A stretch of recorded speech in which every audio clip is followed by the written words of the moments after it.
para ti. ¿Sí? Sí, hombre, sí. Sorpresa. Venga. Bueno,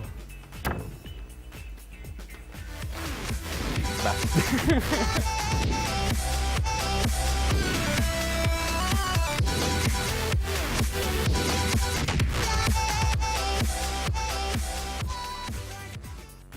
Jesús. ¿sí o no? ¿Sí o no? ¿Sí o no? Yo sé Una de que las Jesús dos. nunca Una de las miente. dos. Yo sé que tú nunca mientes. Una de las dos. Et vas emocionar veient el penal que va llançar Messi a l'Ucroy? Sí. Va, és de sí o no. Sí, no, les normes les he posat jo, les respectaré jo, no me les carregaré jo. Pep i Mourinho a la Premier, triomfaran o no? O uno sí, uno no. Vale. Y otro no. Uno sí y otro no. Sí.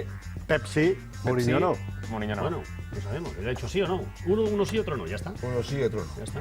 Pep sí. ¿Es sí o no la pregunta, no? Ja me vale. Mira que tinc honor per preguntar-li el que vulgui. I vaja, jo sol, me lío jo sol. Dejamos ahí. Uno sí, uno no. Uno sí, uno no me no. equivoco, ¿eh? No. Uno sí, uno Bueno, no. és veritat, Parece que clar. sean los dos que sí, pero bueno, uno sí, uno no. Sí. Va, Ter Stegen o Bravo? Bravo. Bravo. Sí.